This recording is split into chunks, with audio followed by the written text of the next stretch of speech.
नमस्कार विद्यार्थियों, GK by Jitendra Khichar YouTube channel पर आपका स्वागत है। हम पढ़ रहे थे माध्यमिक शिक्षा बोर्ड राजस्थान जो परीक्षा 2021 के लिए महत्वपूर्ण जो क्वेश्चन है उनमें इतिहास विषय के पाठ संख्या 4 मुगल आक्रमण के उद्देश्य एवं प्रभाव। इसमें हमने पहले दो जो हमारी वीडियो थी उसमें हमने 43 प्रश्नों तक का अध्ययन किया था।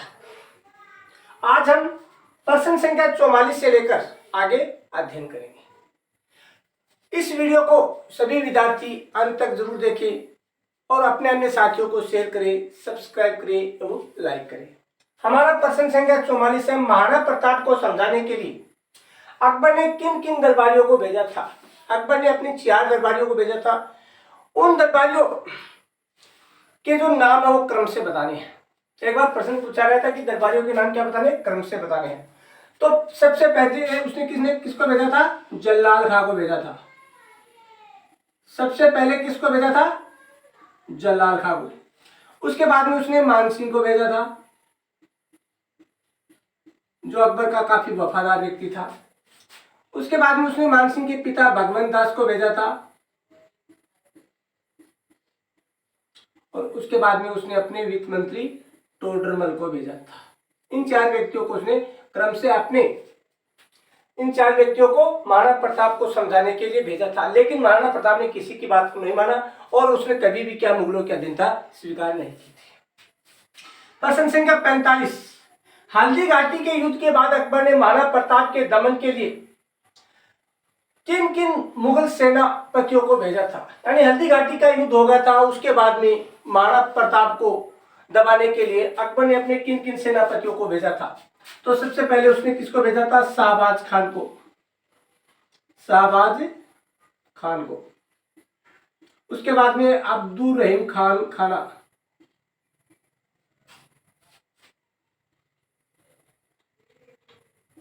अब्दुल रहीम खान खाना।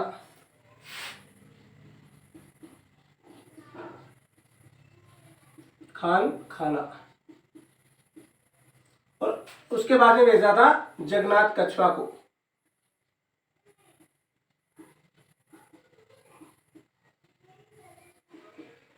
इन 3 सेनापतियों को उसने भेजा था।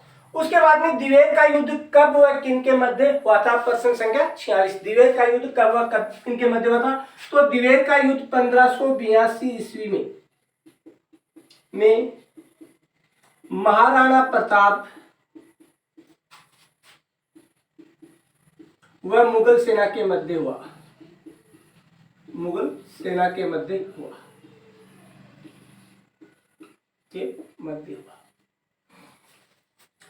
उसके बाद में प्रश्न संख्या 47, महाराणा प्रताप को किन धनाढ्य लोगों ने आर्थिक सहायता दी थी। यानी जब महाराणा प्रताप की आर्थिक स्थिति काफी कमजोर हो गई थी उस समय किन किन धनाढ्य लोगों ने?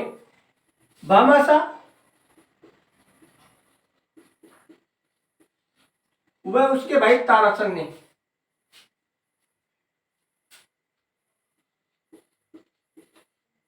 भामाशाह का भाई था ताराचंद। इन दोनों ने क्या महाराणा प्रताप को आर्थिक सहायता दी थी। उसके बाद में प्रश्न संख्या 48, चावंड का प्रसिद्ध चित्रकार कौन था। यानी चावंड में प्रसिद्ध चित्रकार कौन था? चावंड का प्रसिद्ध चित्रकार था निसारदी। चावंड का प्रसिद्ध चित्रकार कौन था? निसारदी। प्रश्न संख्या 44, महाराणा प्रताप को समझाने के लिए 4 व्यक्ति भेजे थे, जलाल खां, मानसिंह, भगवंत टोडरमल। उसके बाद में हल्दी घाटी युद्ध के बाद में किन किन सेनापतियों को महाराणा प्रताप के दमन के लिए भेजा था? शाहबाज खान, अब्दुल रहीम खान खाना, जगन्नाथ कछवा। और दिवेर का युद्ध 1582 में महाराणा प्रताप मुगल सेना के मध्य हुआ था और महाराणा प्रताप को भामाशाह उसके भाई ताराचंद ने आर्थिक सहायता दी थी और चावंड का सबसे प्रसिद्ध चित्रकार था निसारदी।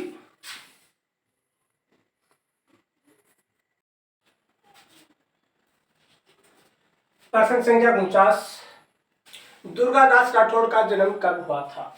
दुर्गादास राठौड़ का जन्म 1638 ईस्वी में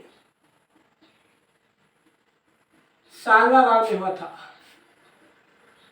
कब हुआ था? 1638 ईस्वी में सालवा गांव में दुर्गादास राठौड़ का जन्म हुआ था। कर्नल टोड ने दुर्गादास राठौड़ को क्या संज्ञा दी थी? यानी कर्नल टोड ने दुर्गादास राठौड़ को क्या कहा था? राठौड़ों का यूलिसेस। क्या कहा था? राठौड़ों का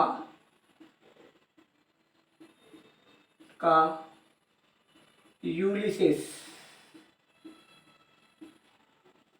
यानी कर्नल टोड ने दुर्गादास राठौड़ को क्या कहा था? राठौड़ों का यूलिसेस नाम की संज्ञा दी थी।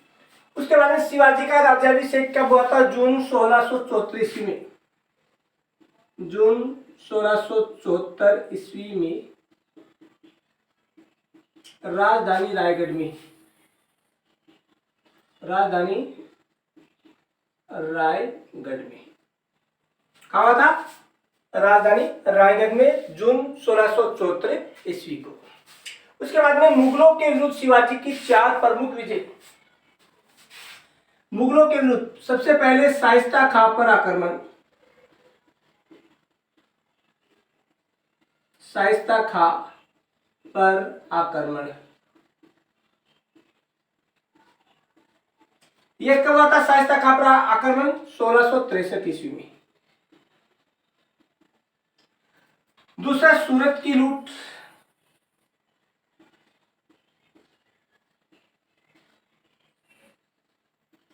सूरत की लूट भी 2 बार हुई थी। एक 1664 में पहली, दूसरी सूरत की लूट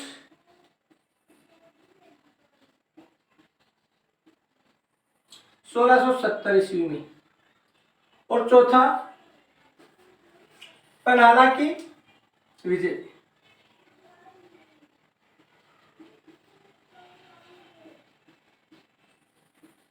यानी शिवाजी की मुगलों पर 4 प्रमुख विजय कौन सी थी? शाइस्ता खां पर आक्रमण किया था 1663 में, इसमें शिवाजी जीते थे। सूरत की लूट यानी सूरत पर आक्रमण किया 1664 में, काफी लूटपाट की। उसके बाद में दोबारा सूरत पर 1670 में। उसके बाद में अंत में चौथी है पन्हाला की विजय। ये 4 प्रमुख विजय थी। प्रश्न संख्या 53, मराठा साम्राज्य का द्वितीय संस्थापक कौन था? यानी मराठा जो साम्राज्य उसका द्वितीय संस्थापक कौन था? पेशवा बालाजी विश्वनाथ। कौन था? पेशवा बालाजी विश्वनाथ। ये कौन था? मराठा साम्राज्य का द्वितीय संस्थापक। प्रश्न संख्या 54, भारतीय राष्ट्रीय आंदोलन में चित्तौड़ के विजय स्तंभ का महत्व बताइए थी। यानी भारत का राष्ट्रीय आंदोलन में चित्तौड़ का जो विजय स्तंभ था उसका क्या महत्व था? जब किसी भी नए क्रांतिकारी को संगठन में शामिल किया जाता उससे पहले विजय स्तंभ के नीचे उससे शपथ दिलवाई जाती थी, इसलिए क्रांतिकारियों के लिए प्रेरणा स्रोत का कार्य करता था।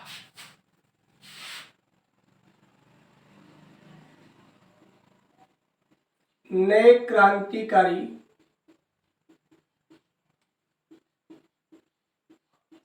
सदस्य को विजय स्तंभ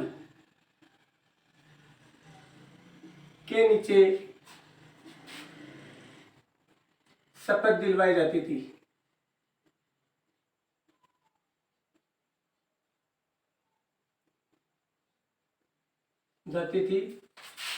इसलिए ये आता है, यह है क्रांतिकारियों के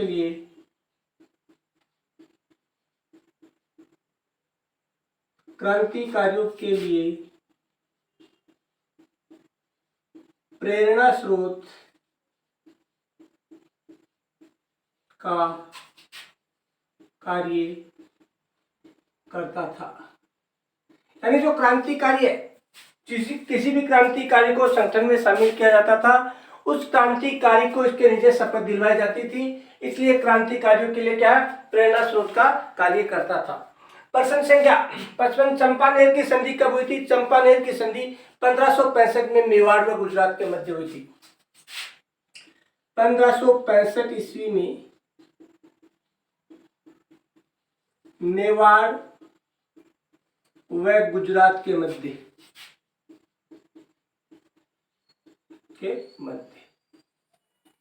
यानी चंपानेर की जो संधि है, इंपोर्टेंट क्वेश्चन है। 1565 में मेवाड़ व गुजरात के मध्य हुई थी। प्रश्न संख्या 56, दिल्ली की गद्दी पर बैठने वाला अंतिम हिंदू सम्राट कौन था? पृथ्वीराज चौहान। पृथ्वीराज चौहान तृतीय। कौन था? पृथ्वीराज चौहान तृतीय दिल्ली की गद्दी पर बैठने वाला अंतिम हिंदू सम्राट था।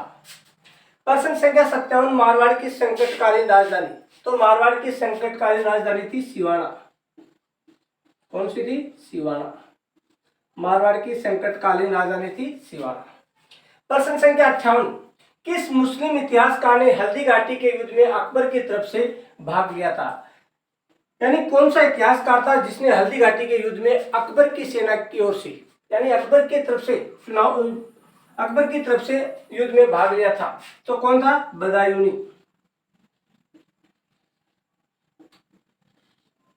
बदायूनी जो इतिहासकार था उसने अकबर की तरफ से युद्ध में भाग लिया था। प्रश्न संख्या 59, महाराणा कुंभा की कौन सी उपाधियां कुंभा को संगीत ज्ञाता की प्रमाण है? यानी कुंभा एक संगीत ज्ञाता था, इसकी प्रमाण कौन सी उपाधियां है? पहली उपाधि है अभिनव भट्टाचार्य।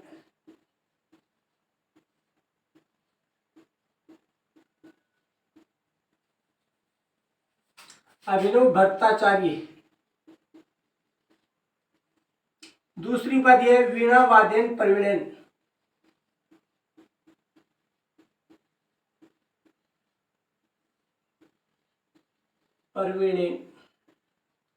यानी कौन सी उपाधियां जिससे यह प्रमाणित होता है कि जो महाराणा कुंभा थे वो क्या थे? एक संगीत ज्ञाता थे। ये किससे प्रमाणित होता है? तो पहली अभिनव भट्टाचार्य, दूसरे वीणा वादन प्रवीण। उसके बाद में पृथ्वीराज चौहान की विजय नीति के प्रमुख लक्ष्य। यानी पृथ्वीराज चौहान ने अपनी विजय नीति के 3 प्रमुख लक्ष्य रखे थे। पहला क्या था? सब जनों के विरोध से मुक्ति।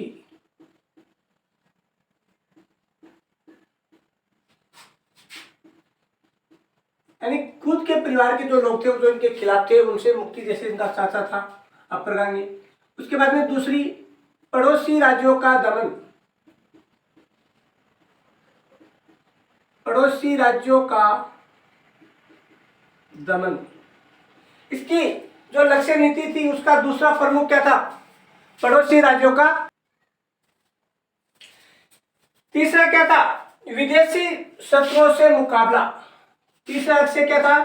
विदेशी शत्रुओं से मुकाबला।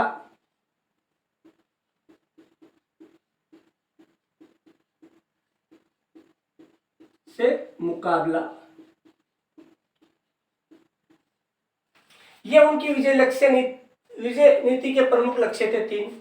प्रश्न नंबर 61, पृथ्वीराज चौहान वह जयचंद कहां का शासक था? कन्नौज का शासक है।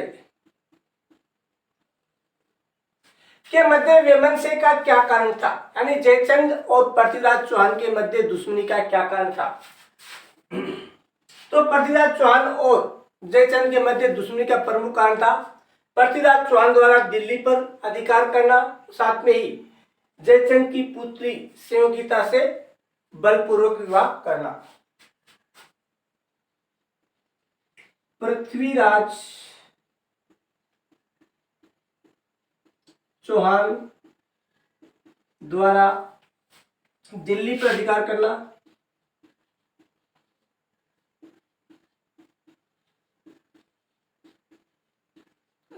करना, तथा जयचंद की पुत्री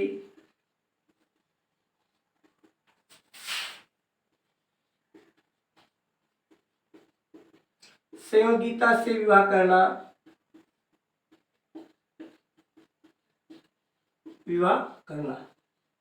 ये उनकी वैमनस्य के प्रमुख कारण थे। प्रश्न संख्या 62, युद्ध में स्थिर बुद्धि किसे कहा जाता है?